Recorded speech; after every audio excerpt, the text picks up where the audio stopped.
Hello વિદ્યાર્થી મિત્રો, આજે આપણે ધોરણ 8 ગણિત વિષયમાં ચેપ્ટર નંબર 7 ઘન અને ઘનમૂળ અગાઉના લેક્ચરમાં આપણે વર્ગ અને વર્ગમૂળ વિશે છે એ વાત કરી હતી અને ચેપ્ટર છે એ પૂર્ણ કર્યું. તો વર્ગ અને વર્ગમૂળમાં છે આપણે કેવી રીતે કરતા હતા તો કે આપણે અવિભાજ્ય અવયવની રીતે છે આપણે વર્ગમૂળ શોધ્યું હતું. આપણે વર્ગમૂળ શોધવાની ઘણી બધી રીત હતી. એક ભાગાકારની રીત હતી, એના પછી અવિભાજ્ય અવયવની રીત હતી, બરાબર. પછી બાદબાકીની રીતે વર્ગમૂળ છે એ શોધતા હતા, સરવાળાની રીતે છે એ આપણે વર્ગમૂળ છે એ શોધતા હતા. આમ આપણે ઘણી બધી રીતે વર્ગમૂળ છે એ શોધ્યા હતા.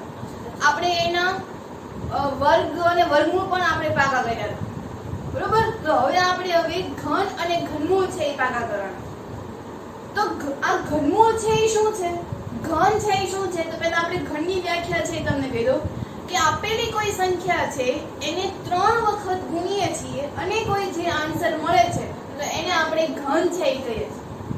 ફરી એક વખત તમને કહી દઉં કે આપેલી કોઈ સંખ્યા છે, ઘનની વ્યાખ્યા છે હું તમને કહું છું કે આપેલી કોઈ સંખ્યા છે એને ઘન એટલે કે 3 વખત એની સંખ્યા વડે છે એ ગુણવાનું છે અને તમને જે જવાબ મળે તો એને ઘન છે એ કહેવાય.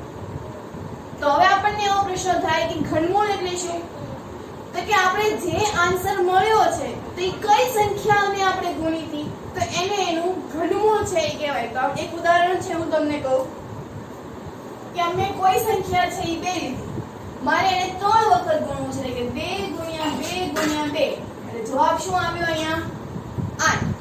તો અહીંયા શું થાય, અહીંયા લખી શકાય 2 નો ઘન એટલે કે 2 કેટલી વખત છે 3 વખત, તો 2 ની 3 ઘાત. તો 2 નો ઘન છે એ મને જવાબ શું મળ્યો 8. પણ હવે મારે ઘનમૂળ છે એ કાઢવું છે તો ઘનમૂળની નિશાની જેવી રીતે આપણે વર્ગમૂળમાં ટોપી કરતા હતા એવી જ રીતે ટોપી કરીને ત્યાં શું લખી નાખવાનું, ઘનમૂળની નિશાનીમાં 3, બરોબર. તો હવે આ જે તમને 8 મળ્યો તો એ કોનાથી મળ્યો છે તો કે 2 વડે. તો 8 નું ઘનમૂળ છે એ શું નીકળશે તો કે 2. ઘનમૂળમાં ઘનમૂળની જે ટોપી હોય છે ત્યાં 3 લખવા જરૂરી છે, કારણ કે જો તમે ત્યાં 3 નહીં લખો તો ત્યાં વર્ગમૂળની નિશાની છે એ ગણાય છે, બરાબર. વર્ગમૂળની નિશાની આપણને ખબર છે કે આ રીતની જ હોય છે. તો જો તમે અહીંયા 3 ન લખો તો એ વર્ગમૂળ ગણાય જાય અને જો વર્ગ એટલે તગડો લખો છો તો એ તમારે ત્યાં ઘનમૂળ છે એ ગણાય જાય. તો હવે આ તમને સમજાઈ ગયું હશે. ફરી એક વખત રિપીટ કરી નાખીએ કે આપેલી કોઈ સંખ્યા છે એને 3 વખત ગુણવાથી જે કોઈ આન્સર મળે એને આપણે એનો ઘન કર્યો કહેવાય. શું કર્યો કહેવાય, ઘન.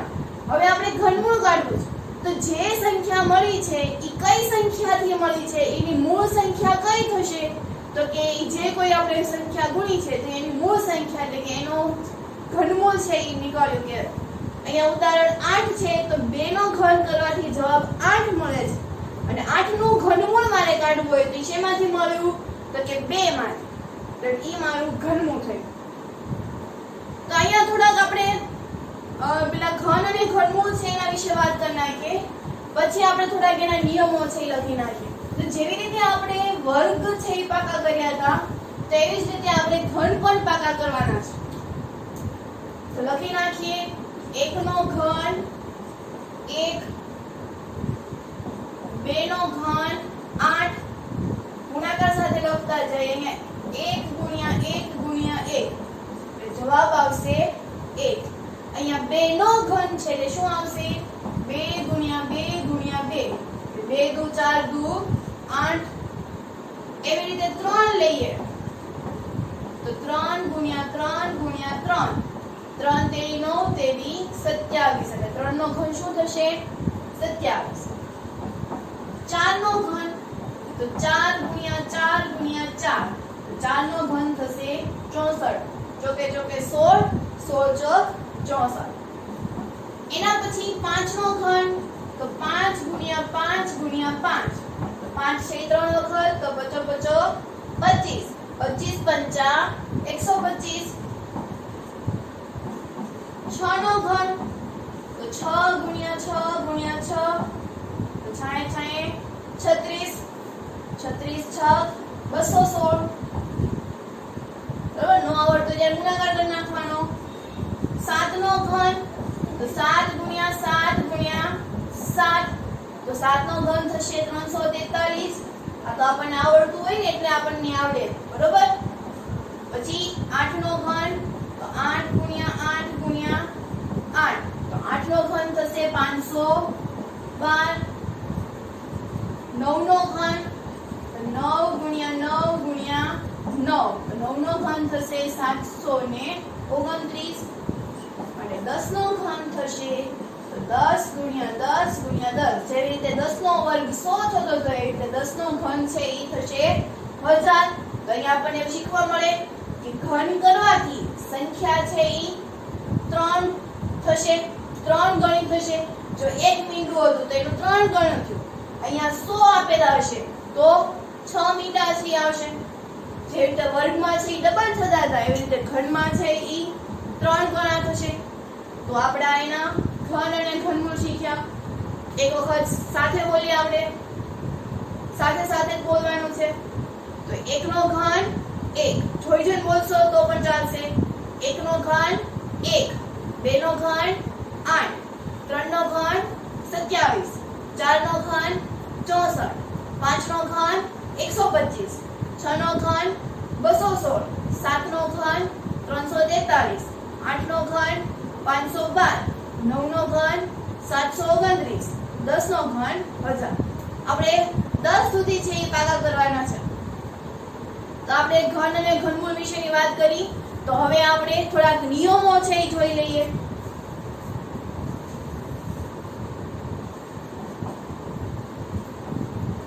તો નિયમો શું હતા કે જે સંખ્યાનો એકમનો અંક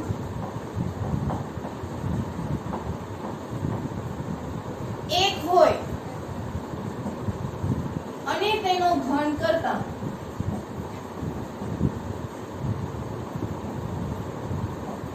એકમનો અંક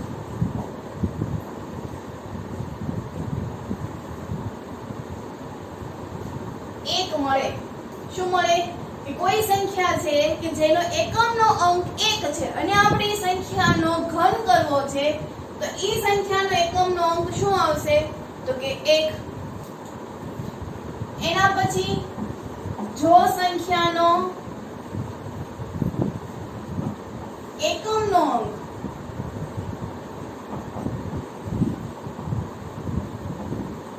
2 હોય તો તેનો ઘન કરતા એકમનો અંક કેટલો આવશે તો કે 8 એવી જ રીતે એના પછી તો કે જે સંખ્યાનો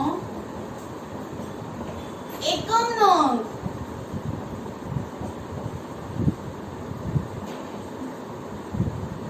3 હોય તો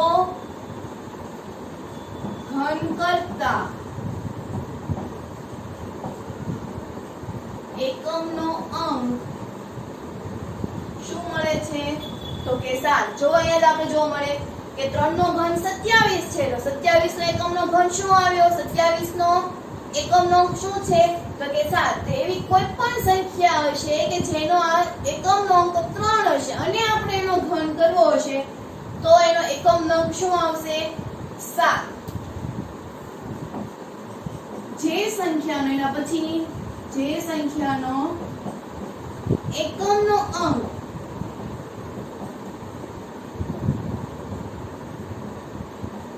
4 હોય તો ઘન કરતા એકમનો અંક હવે આપણને 4 નો ઘન જોઈએ તો 4 નો ઘન શું આવે છે તો કે 4 તો એકમનો અંક પણ અહીંયા શું આવશે 4 એના પછી જે સંખ્યાનો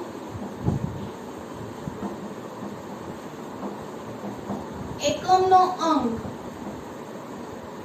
5 હોય તો ઘન કરતા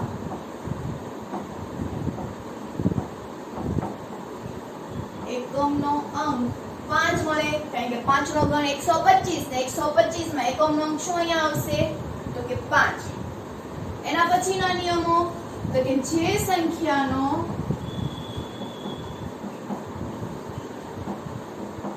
એકમનો અંક 6 હોય તો ઘન કરતા એકમનો અંક, તો 6 નો એકમનો ઘન કરીશ તો 6 નો ઘન થશે 216, તો 216 માં એકમનો અંક શું આવી ગયો તો કે 6. એના પછીનો નિયમ કે જે સંખ્યાનો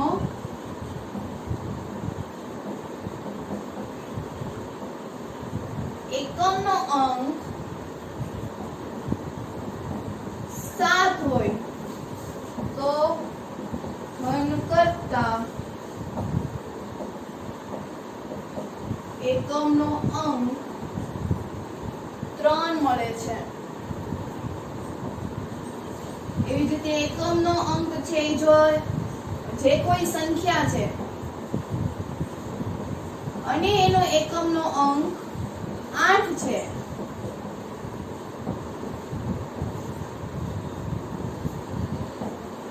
તો ઘન કરતા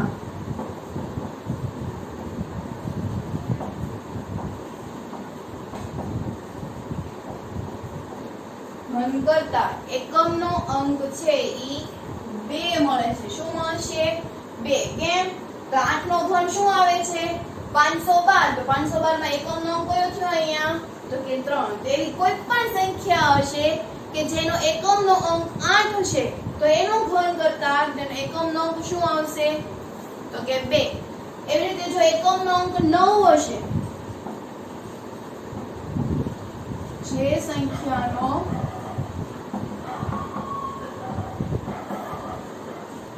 એકમનો અંક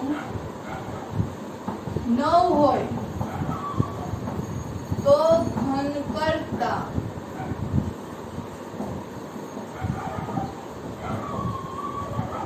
એકમનો અંક 9 મળે છે. બરોબર, 9 નો ઘન 729, તો 9 છે ઈ એનો એકમનો અંક. એવી જ રીતે કોઈ પણ સંખ્યા હશે કે જેનો એકમનો અંક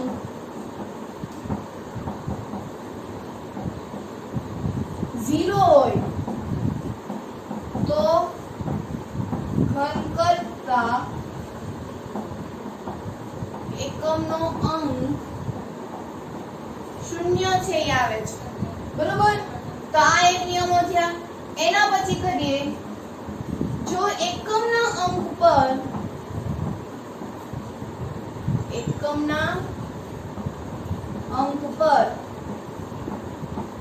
એક શૂન્ય આવેલા હોય અથવા એવું કરે કે સંખ્યામાં જે સંખ્યામાં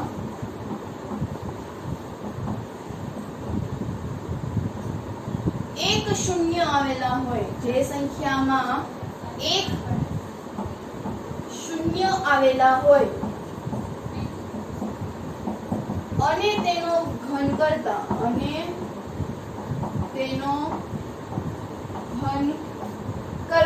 જે સંખ્યામાં એક જ શૂન્ય આવેલા હોય અને એવી સંખ્યાનો ઘન કરીએ તો એકમ, દશક અને સોના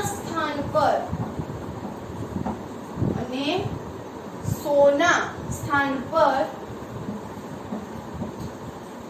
શૂન્ય આવેલા હોય છે.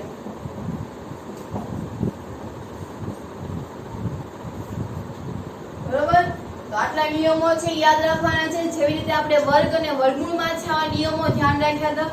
આ તો આપણે જેટલા પ્રેક્ટિસ કરશું એવી રીતે આપણને એકમનો અંક શું આવશે એ યાદ રહી જશે. જેવી રીતે આપણને વર્ગ અને વર્ગમૂળમાં ખબર પડી જતી હતી કે એકમનો અંક 0 છે, મતલબ એને આપણે 2 વડે છે ઈ વિશેષ ભાગી શકીએ છીએ. તો એવી જ રીતે આમાં પણ આપણને દાખલાઓ જેટલા આપણે ગણશું તો એટલા આપણને એની જે એકમનો અંક છે એ યાદ રહી જશે. તો હવે આપણે આ જે નોંધ કરી છે તો એના આધારેના થોડાક દાખલાઓ છે એ જોઈએ. હવે આપણે એના પછીની વાત કરીએ તો નીચે આપેલી સંખ્યાના ઘન કરવાથી મળતી સંખ્યાનો એકમનો અંક છે એ આપણે શોધવાનો. અહીંયા તમને રકમ છે આપેલી છે, એમાંથી એકમનો અંક તમારે જોવાનો છે અને આપણે એનો જો ઘન કરીએ તો એકમનો અંક શું આવશે તો ઈ આપણે જોવાનું છે. જેવી રીતે આપણે અહીંયા બધા નિયમો છે એની નોંધ છે એ કરી દી તો ઈ બધા નિયમોને ધ્યાનમાં રાખીને આપણે ઈ લખવાના. તો કરીએ આપણે એમાં પહેલો દાખલો. તેમાં પહેલો દાખલો આપ્યો છે આપણને 3331. તો આમાં તમે જુઓ તો એકમનો અંક છે શું આપ્યો છે તો કે 1. હવે ખબર છે આપણને કે એકમનો ઘન કરીશ તો મને શું આવશે તો કે 1. તો અહીંયા લખીએ જેવી રીતે આપણે વર્ગમૂળમાં વર્ગ અને વર્ગમૂળમાં લખ્યા હતા એવી જ રીતે આપણે ઘન અને ઘનમૂળમાં છે એ કરીએ. તો કે આપેલી સંખ્યામાં એકમનો અંક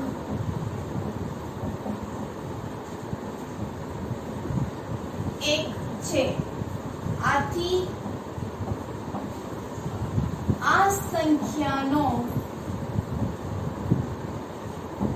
ઘન કરવાથી એક જ મળે છે. બીજી કોઈ સંખ્યા હોય તો આપણને મળે પણ એકનો ઘન તો એક જ થશે. આમ એકમનો અંક એક મળે.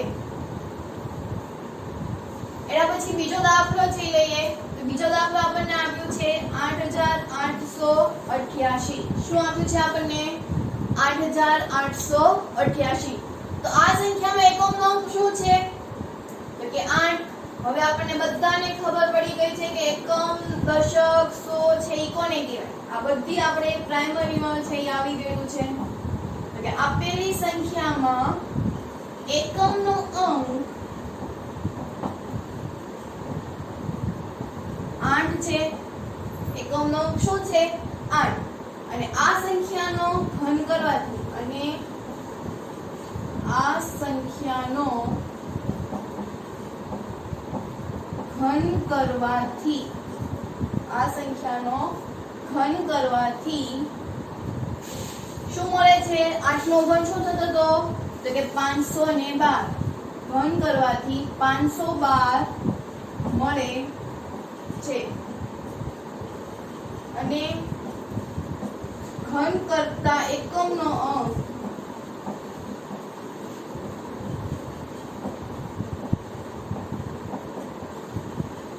શું મળે છે તો કે 2 મળે છે. 8 નો ઘન શું થતો હતો એવું લખી શકાય 8 નો ઘન બરાબર 512. 512 માં એકમનો અંક શું આવી ગયો અહીંયા તો કે 2. તો 8000 આપણે તો ખાલી એકમનો અંક જ જોવાનો છે. આખી સંખ્યાનો કઈ ઘન કરવા બેસાય નહીં તો એનો કેવડો મોટો ગુણાકાર છે થાય. એટલે આપણે ફક્ત એકમનો અંક છે લેવાનો. એકમનો અંક 8 છે તો 8 નો હું ઘન કરીશ તો 8 નો ઘન 512 થશે. હજી આની પછી કોઈ આની પહેલા કોઈ સંખ્યા છે હશે પણ આપણે તો ખાલી એકમના અંક સાથે જ તે લેવા દેવા છે. એટલે આપણે એકમનો અંક અહીંયા શું આવી ગયો 2. પછી અહીંયા કે ગમે તેટલી મોટી રકમ હોય પણ 8 છે તો એનો એકમનો અંક શું આવશે તો કે 2. બરોબર. હવે એના પછી આપણે ત્રીજો દાખલો છે એ કરીએ. તો ત્રીજા દાખલામાં તમને રકમ આપી છે 149. તો આમ સંખ્યામાં એકમનો અંક શું છે તો કે 9. લખીએ આપણે એમાં કે આપેલી સંખ્યામાં એકમનો અંક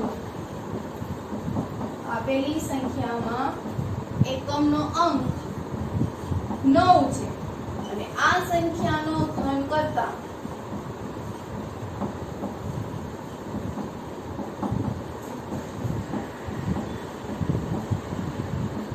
9 નો ઘન શું થતો હતો 729. 729 થાય છે. બીજા પોઈન્ટમાં લખાય અને આ સંખ્યાનો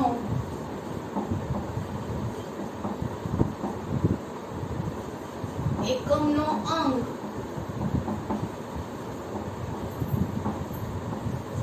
9 મળે છે અને આ સંખ્યાનો એકમનો અંક શું મળે છે તો કે 9. તો અહીંયા આપણે 3 સુધી જોયા. એનાથી આપણે આગળના છે એ જોઈએ. તો આગળમાં ચોથી રકમ આપણને આપી છે 1005. શું આપી છે 1005. તો એમાં એકમનો અંક શું આપ્યો છે 5 અને 5 નો ઘન શું થાય 5 નો ઘન પાનું ફેરવીને જુઓ તો શું થશે 125. તો 125 માં એકમનો અંક શું આવ્યો તો કે 5. તો જ્યારે એકમનો અંક 5 છે અને આપણે એનો ઘન કરવો છે તો શું મળશે એકમનો અંક તો કે 5. તો આપેલી સંખ્યામાં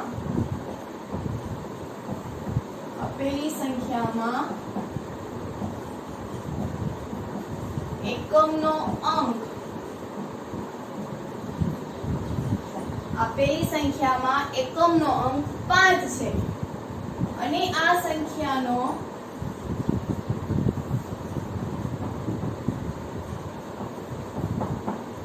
ઘન કરતા આ સંખ્યા આપણે આખી સંખ્યાનો નથી કરતા અને આ સંખ્યા એટલે કઈ તો કે 5 વાળી. તો આ સંખ્યાનો આપણે ઘન કરીએ તો જવાબ છે મને 125 મળે છે. તો એકમનો અંક શું મળશે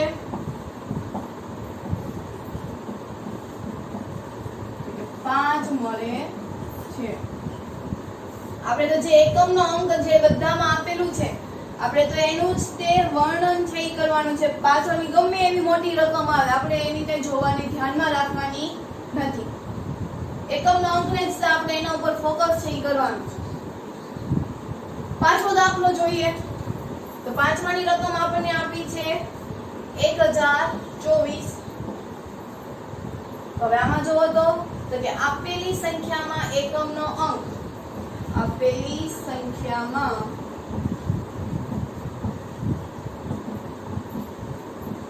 એકમનો અંક 4 છે અને આ સંખ્યાનો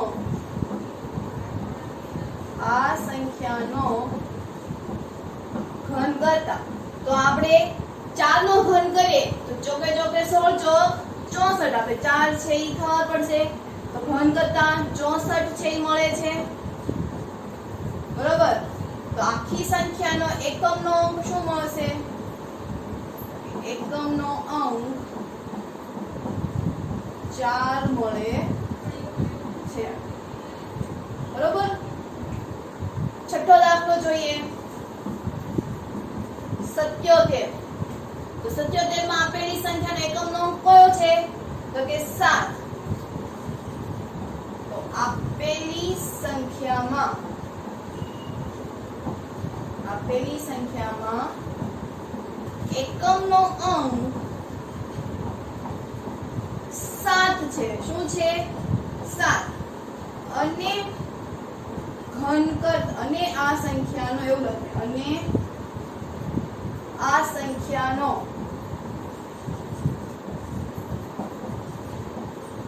ઘન કરતા તો 7 નો ઘન શું થશે 343. નો યાદ હોય તો પાનું ફેરવીને જોઈ લેવું.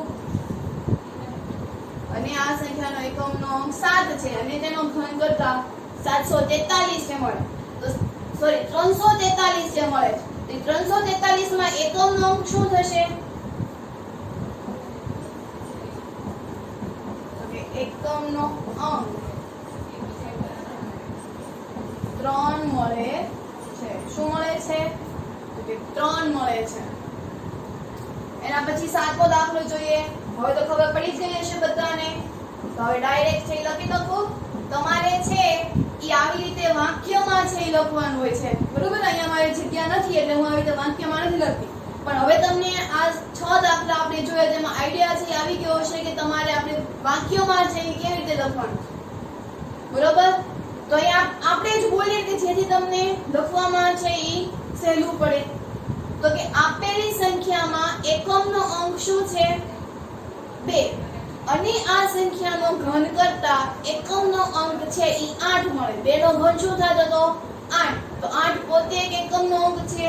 તો આ સંખ્યાનો એકમનો અંક શું મળશે તો કે 8 પછી 53 છે.